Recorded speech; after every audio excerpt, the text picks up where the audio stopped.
اعوذ باللہ من الشیطان الرجیم بسم اللہ الرحمن الرحیم۔ آج کا عنوان ہے رمضان المبارک اور صلاۃ التسبیح۔ صلاۃ التسبیح کا چونکہ تعلق نفلی نماز کے ساتھ ہے اور نفلی نمازیں مختلف قسم کی ہیں جن کے حضور علیہ الصلوۃ والسلام نے مختلف فضائل بیان فرمائے۔ فجر کی نماز کے بعد بندہ سورج کے نکلنے تک جب بیٹھا رہتا ہے اور پھر جو رکعتیں پڑھتا ہے نوافل کی، ان کو نماز اشراق کہتے ہیں۔ اس کی اپنی فضیلت ہے کہ اللہ تعالیٰ اس بندے کو عمرہ اور حج کا ثواب عطا فرمائے۔ اور اسی طرح چاشت کی نماز کے اپنے فضائل ہیں اور اوابین کی نماز ہے، اس کے اپنے فضائل ہیں۔ تہجد کی نماز نفل ہے، اس کے اپنے فضائل ہیں۔ تو انہی نوافل میں سے جن کے فضائل ہیں، جو فضیلتوں والے ہیں، ایک صلاۃ التسبیح۔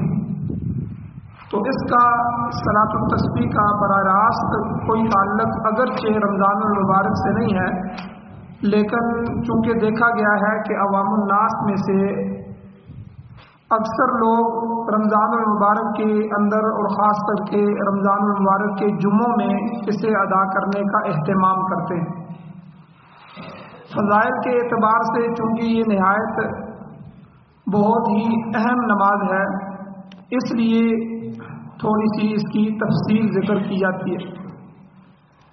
حدیث میں آتا ہے کہ حضور اقدس صلی اللہ علیہ وسلم نے، سنن ابو داؤد شریف کی حدیث ہے کہ حضور نے اپنے چچا حضرت عباس رضی اللہ تعالیٰ عنہ سے فرمایا، اے میرے چچا، کیا میں تمہیں کوئی عطیہ کروں، کوئی ہدیہ دوں اور تمہیں 10 چیزوں کا مالک بناؤں؟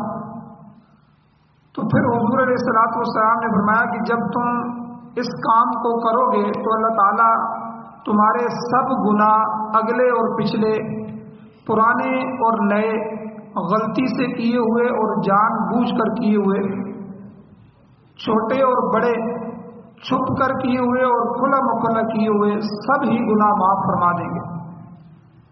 وہ کام یہ ہے کہ حضور نے فرمایا 4 رکعت نماز نفل، جسے ہم صلاۃ التسبیح کہتے ہیں، اس کی نیت باندھ کر پڑھو، اور ہر رکعت میں جب الحمدللہ اور سورت پڑھ چکو تو رکوع سے پہلے سبحان اللہ والحمد للہ ولا الہ الا اللہ واللہ اکبر 15 مرتبہ پڑھو۔ پھر جب رکوع کرو تو یہ تسبیح 10 مرتبہ اس رکوع میں پڑھو۔ پھر جب رکوع سے کھڑے ہو جاؤ تو 10 مرتبہ پڑھو۔ پھر سجدہ کرو تو سجدے میں 10 مرتبہ اس کو پڑھو۔ پھر سجدے سے اٹھ کر بیٹھو تو 10 مرتبہ پڑھو۔ پھر جب دوسرے سجدے میں جاؤ تو پھر 10 مرتبہ اس میں پڑھو۔ پھر جب دوسرے سجدے سے اٹھو تو دوسری رکعت میں کھڑے ہونے سے پہلے بیٹھ کر 10 مرتبہ پڑھو۔ یوں ایک رکعت میں ان تسبیحات کی کل تعداد 75 مرتبہ ہو جائے گی۔ تو اسی طرح ہر رکعت میں 75 دفعہ پڑھنا ہوگا اور چاروں رکعتوں میں کل تعداد یہ 300 مرتبہ ہو جائے گی۔ اور حضور نے فرمایا اگر ممکن ہو سکے تو روزانہ 1 مرتبہ اس نماز کو پڑھ لیا، اور یہ نہ ہو سکے تو ہر جمعے کو 1 مرتبہ پڑھ لیا کرو۔ یہ بھی نہ ہو سکے تو مہینے میں 1 مرتبہ پڑھ لیا کرو۔ یہ بھی نہ ہو سکے تو سال میں 1 مرتبہ پڑھ لیا کرو، اور یہ بھی نہ ہو سکے تو عمر بھر میں 1 مرتبہ تو پڑھ ہی لو۔ یہ سنن ابو داؤد شریف کی ایک لمبی روایت ہے جو میں نے آپ کے سامنے پڑھی ہے کہ حضور علیہ الصلوۃ والسلام نے یہ تحفہ اپنے چچا حضرت عباس رضی اللہ تعالیٰ عنہ کو دیا، تو ان کی نسبت سے پھر یہ قیمتی تحفہ ساری امت کو ملا۔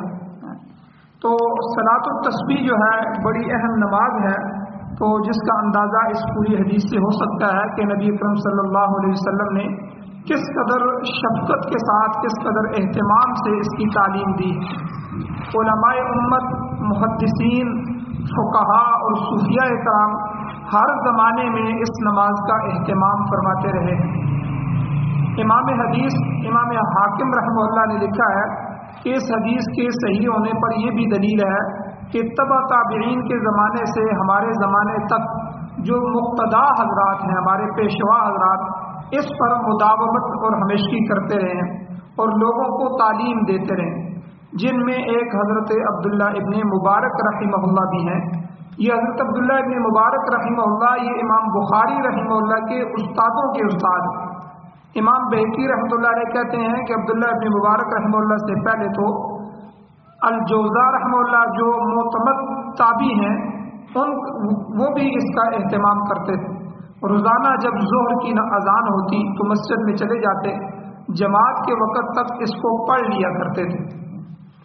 تو اسی طرح حضرت عبدالعزیز رواد رحمہ اللہ جو ابن مبارک رحمہ اللہ کے بھی استاد ہیں، یہ بڑے عابد اور زاہد اور متقی لوگوں میں سے ہے۔ کہتے ہیں کہ جو جنت کا ارادہ کرے اس کو ضروری ہے کہ صلاۃ التسبیح کو مضبوط پکڑے۔ حضرت ابو عثمان حیری رحمہ اللہ جو بڑے زاہد ہیں، کہتے ہیں کہ میں نے مصیبتوں اور غموں کے ازالے کے لیے، مصیبتوں اور غموں اور دکھوں اور تکلیفوں کو دور کرنے کے لیے صلاۃ التسبیح جیسی کوئی چیز نہیں دیکھی۔ تو آج جب کہ پوری امت جو ہے متاثر ہے، بیماریوں میں ہے، تکلیفوں میں گری ہوئی ہے، تو امید ہے کہ صلاۃ التسبیح کے اہتمام سے اس سے نجات مل جائے۔ اور اسی طرح علامہ تقی سبکی رحمہ اللہ فرماتے ہیں کہ یہ نماز بڑی اہم ہے، بعض لوگوں کی انکار کی وجہ سے دھوکے میں نہیں آنا چاہیے۔ جو شخص اس نماز کے ثواب کو سن کر بھی غفلت کرے وہ دین کے بارے میں سستی کرنے والا ہے، صلحاء کے کاموں سے دور ہے، اس کو دین میں پختہ آدمی نہیں سمجھنا چاہیے۔ اسی طرح مرقات المفاتیح میں لکھا ہے کہ حضرت عبداللہ ابن عباس رضی اللہ تعالی عنہما ہر جمعہ کو اس کو پڑھا کرتے تھے۔ احادیث مبارکہ میں اس نماز کے دو طریقے ملتے ہیں، دو طریقوں سے پڑھنے کا۔ پہلا طریقہ یہ ہے کہ کھڑے ہو کر الحمدللہ اور سورت پڑھنے کے بعد 15 مرتبہ یہ چاروں کلمے سبحان اللہ والحمدللہ ولا الہ الا اللہ واللہ اکبر یہ پڑھے، پھر رکوع میں سبحان ربی العظیم کے بعد 10 مرتبہ پڑھے، پھر رکوع سے جب بندہ کھڑا ہوتا ہے تو اس میں سمی اللہ لمن حمدہ ربنا لک الحمد کے بعد پھر 10 مرتبہ پڑھے، پھر دونوں سجدوں میں سبحان ربی الاعلیٰ کے بعد 10 مرتبہ پڑھے، اور دونوں سجدوں کے درمیان جب بندہ بیٹھتا ہے اس بیٹھنے کے وقت جو ہے 10 مرتبہ پڑھے، اور جب دوسرے سجدے سے اٹھے تو اللہ اکبر کہتا ہوا اٹھے اور بجائے کھڑے ہونے کے بیٹھ جائے اور 10 مرتبہ پڑھ کر بغیر اللہ اکبر کہے کھڑا ہو جائے، اور 2 رکعت کے بعد اسی طرح چوتھی رکعت کے بعد پہلے ان کلموں کو 10 مرتبہ پڑھے، پھر التحیات پڑھے۔ ایک طریقہ تو یہ ہے۔ دوسرا طریقہ یہ ہے کہ سبحانک اللہم کے بعد الحمدللہ یعنی سورہ فاتحہ سے پہلے 15 مرتبہ پڑھے، پھر الحمدللہ اور سورت کے بعد 10 مرتبہ پڑھے، تو یہ کھڑے کھڑے جو ہے 25 مرتبہ ہو جائیں گے۔ باقی وہی طریقہ ہے، البتہ اس صورت میں نہ تو دوسرے سجدے کے بعد بیٹھنے کی ضرورت ہوتی ہے اور نہ التحیات کے ساتھ پڑھنے کی۔ تو علماء نے لکھا ہے کہ بہتر یہ ہے کہ کبھی اس طرح پڑھ لیا کرے، کبھی اس طرح پڑھ لیا کرے، دونوں طریقے جو ہے وہ حدیث میں وارد ہیں۔ یہ آسان بھی ہے، اس میں بعد میں بیٹھنا بھی نہیں پڑتا، تو سیدھا بندہ دوسری رکعت کے لیے کھڑا ہو جاتا ہے، تو اس لیے اس کا اہتمام کرنا چاہیے۔ صلاۃ التسبیح کے متعلق کچھ مسائل ہیں، چونکہ یہ نماز عام طور سے رائج نہیں ہے، اس لیے اس کے متعلق جو ہے وہ چند مسائل بھی علماء نے لکھے ہیں تاکہ جو پڑھنے والے لوگ ہیں ان کے لیے سہولت ہو جائے۔ پہلا مسئلہ یہ ہے کہ ان تسبیحات کو زبان سے ہرگز نہ گنیں۔ بعض لوگ زبان سے گنتے ہیں 1 2 3 4، تو زبان سے نہ گنیں، کیونکہ اگر زبان سے گنتی کرے گا تو یہ نماز ٹوٹ جائے گی۔ نماز کے اندر دنیا کی باتیں کرنا یا جو کلام ہے اللہ کا، اللہ کے نبی صلی اللہ علیہ وسلم کا سکھایا ہوا تسبیحات ہیں، ثنا ہے، اور ان کے علاوہ کوئی ایسی بات کہنا یہ نماز کو توڑ دیتا ہے۔ تو اس میں علماء نے لکھا ہے کہ انگلیوں کو بند کر کے گننا اور تسبیحات میں لے کر اس پر گننا یہ جائز ہے مگر مکروہ ہے۔ بہتر یہ ہے کہ انگلیاں جس جگہ پڑی ہوئی ہیں، جس جگہ رکھی ہوتی ہیں اسی جگہ ویسے ہی رہیں، اور ہر کلمے پر ایک ایک انگلی کو نیچے دباتا رہے۔ اسی طرح نجی انگلی کو دباتا رہے گا تو پتہ بھی نہیں چلے گا اور اس کی حالت، ہاتھ کی حالت بھی نہیں بدلے گی. اس لیے جو ہے بہتر طریقہ یہی ہے. دوسرا مسئلہ یہ ہے کہ اگر کسی جگہ تسبیح پڑھنا بندہ بھول جائے، پوری 10 بھول جاتا ہے یا کچھ کم بھول جاتا ہے، تو دوسرے رکن میں اس کو پورا کرے، دوسری جب پڑھے گا اس میں. البتہ بھولے ہوئے کی قضا رکوع سے اٹھ کر اور 2 سجدوں کے درمیان اس میں نہ کرے. رکوع سے اٹھتے ہوئے بھی اور 2 سجدوں کے درمیان بیٹھ کر اس میں قضا نہ کرے. اسی طرح پہلی اور تیسری رکعت کے بعد اگر بیٹھے تو ان میں بھی بھولے ہوئے کی قضا نہ کرے، بلکہ صرف ان کی ہی تسبیح پڑھے اور ان کے بعد جو رکن ہو اس میں بھولی ہوئی بھی پڑھ لے. مثلا اگر رکوع میں تسبیحات پڑھنا بھول گیا ہے تو ان کو پہلے سجدے میں پڑھ لے. اسی طرح پہلے سجدے کی رہ جائے تو دوسرے سجدے میں پڑھ لے، اور دوسرے سجدے کی رہ جانے والی تسبیحات جو ہے وہ دوسری رکعت میں کھڑا ہو گیا ہے تو اس وقت پڑھ لے. اور اگر پھر بھی تسبیحات رہ جائے تو آخری قاعدے میں التحیات سے پہلے پڑھ لے. تیسرا مسئلہ یہ ہے کہ اگر سجدہ سہو کسی وجہ سے پیش آ جائے، نماز میں کوئی ایسا واجب چھوٹ گیا کہ سجدہ سہو آ گیا ہے، تو اس سجدہ سہو کے اندر تسبیح نہیں پڑھنی چاہیے، اس لیے کہ اس نماز میں تسبیحات کی جو مقدار ہے وہ 300 ہے، وہ پوری ہو چکی ہے. ہاں اگر کسی وجہ سے اس مقدار میں کمی رہ گئی ہے تو سجدہ سہو میں پھر پڑھ لیں. چوتھا مسئلہ یہ ہے کہ اس نماز کو جماعت سے ادا کرنا، کہ ایک شخص مثل امام کے بلند آواز سے ان کلمات کو جہرن پڑھے اور دوسرے سنتے رہیں، یہ مکروہ تحریمی ہے. نوافل کی جماعت جو ہے اس کا اہتمام نہیں کرنا چاہیے.